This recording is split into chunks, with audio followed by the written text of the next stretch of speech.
Hello， 大家好，歡迎返嚟我嘅東北之旅。上一集講到我哋11月初嚟體驗東北淡季，講真個荷包真係舒服好多。大家知唔知我哋今次機票大約港幣2000蚊就搞掂。如果係12月或者1月旺季 check 過俾大家睇，直航或者靚時間嘅轉機，隨時都要4至6千蚊，分分鐘貴成2-3倍。酒店又係淡季人民幣大約200至270元，住得好舒服。旺季隨時過1000蚊一晚。不過慳咗錢，係咪就要犧牲體驗呢？好多人話淡季去東北係死城，到底真係冇嘢玩，定係有好嘢？但我哋唔知。今集我哋就留喺長白山腳下嘅2到8河鎮，帶大家睇下北坡附近到底可以點樣玩轉呢個淡季。去片來到旅程第3日早上7點，鬧鐘都未響我就醒咗。第一件事唔係刷牙，而係開手機個官方小程序 check 下天池開唔開，結果路面結冰，不具備開放條件。唉，心都涼埋，唯有即刻退飛，買聽日嘅飛再駁過。既然上唔到山，我哋就去玩水啦。長白山北坡漂流，講到長白山漂流，其實有好多個點，例如西坡嘅天池水漂流，同北坡呢邊嘅魔界漂流、水落漂流等等。大家可能會問，零下幾度點解啲水唔結冰？其實呢度嘅水源主要嚟自天池或者地下溫泉水，水溫長年保持喺6到8度左右，所以就算出面零下30度，條河都依然流動緊。坐上橡皮艇，工作人員一手將我哋推落水，雖然水唔深，流速都算平緩，但係救生衣一定要着，安全第一嘛。係啊，點解佢哋好似唔識轉，我哋會轉嘅？定我哋要做啲咩？我要做啲咩？撐船。有馬鞍啦，小姐。淡季去玩真係爽，成條河好似俾我哋包場咁。點睇我都係求其攞個嘢嚟做樣嘅啫。不過講好嘅霧凇呢？原來要睇到冬季必睇嘅冒沖漂流，係要集齊天時地利人和。第一，濕度要夠高；第二，氣溫要夠低，通常零下20度；第三，仲要有微風，將水氣吹上樹枝凝結。今日得個凍字。結論就係，我哋玩咗一場光禿禿漂流記，而且重點係隻船一直漂，一直轉，一直轉，轉到我頭都暈埋，完全不受控。呢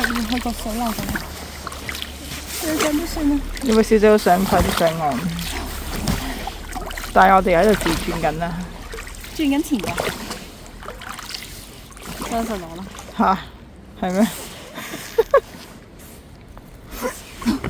你後面嗰班阿姐都快過我哋喎，搞唔掂。最後轉到終點，見到司機大哥已經喺度等緊我哋。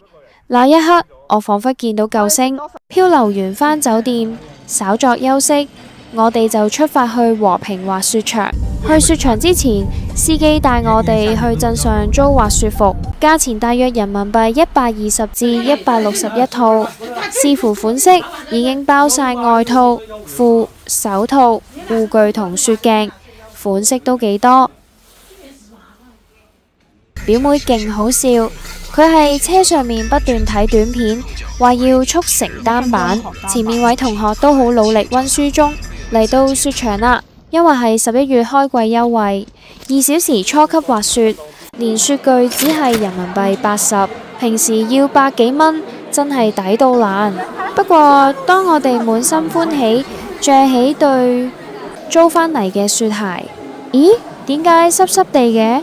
一除返隻腳出嚟，隻襪濕咗一半呀，都唔知係上一手嘅汗定係對鞋入水，同職員換咗對，結果都係咁。呢個時候我哋嘅神隊友司機大哥，佢默默咁拎咗2個膠袋出嚟套住佢啦。哇！即刻乾爽晒，呢個膠袋防水襪真係生活智慧王，大家記住學嘢啦，戴好頭盔，Go Go Go！出發坐摩氈上去初級道啦。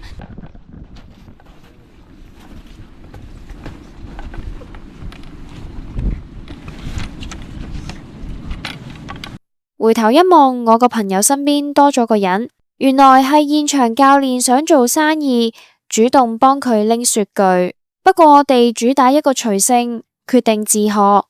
現場仲有好多拎住長鏡頭嘅收費攝影師，專門捕捉大家嘅英姿或者跌低嘅樣。你睇下我哋幾位影片速成班嘅學員滑落嚟，都似模似樣喎，因為剛開季。啲雪好綿好軟，跌落去都唔痛。對於新手嚟講，呢度真係一個唔錯嘅練習場。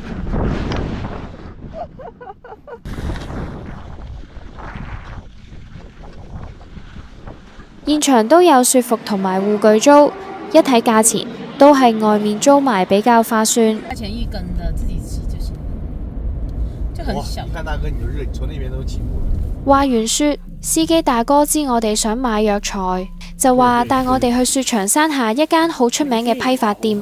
去到門口，見到好多人專登搭的士嚟，心諗應該冇死啦。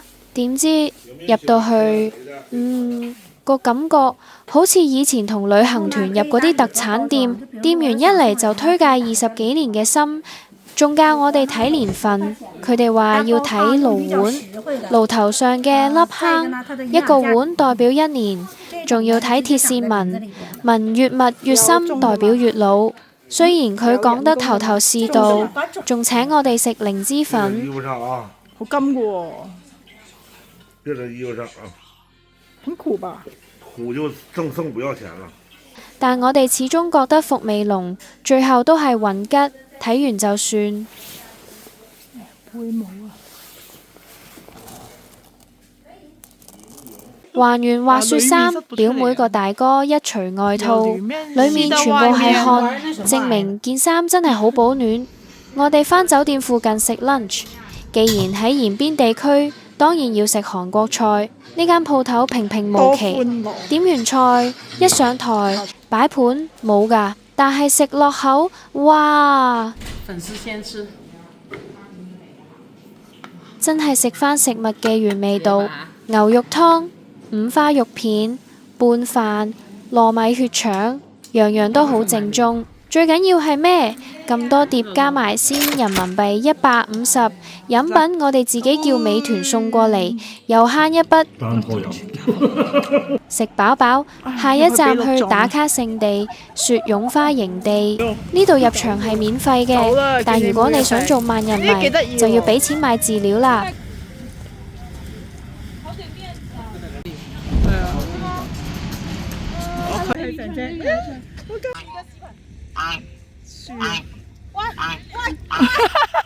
成個園區嘅重點就係呢個馴鹿園，你可以近距離同馴鹿合照，不過佢哋好現實，有奶便是娘，你有嘢食就圍住你，冇嘢食就睬你都傻。而家先下晝4點幾，個天已經開始黑，配合埋日落嘅光線，影相真係幾有 feel。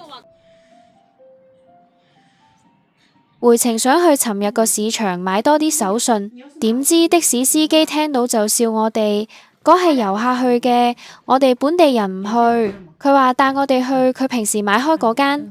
我哋心諗，每一個司機背後都有一間相熟嘅藥材店，不過抱住冒險精神試下咯。嚟到呢間店，感覺真係唔同啲。那個送人的不貼標籤。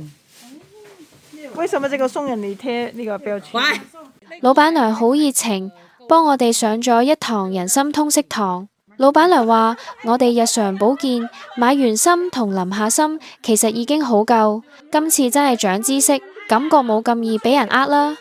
晚餐繼續喺2道8河揾食，因為呢間餐廳主打野味，我哋幾個城市人又唔敢亂試，結果叫下，成台都係菜，哈哈！呢餐真係史上最健康嘅東北菜。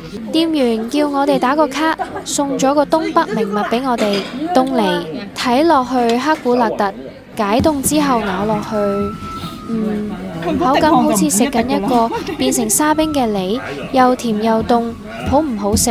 我只可以話係一種體驗，我哋識得欣賞嘅程度有限。最後去附近小店買啲水果，返酒店，結束呢個充實嘅一日。係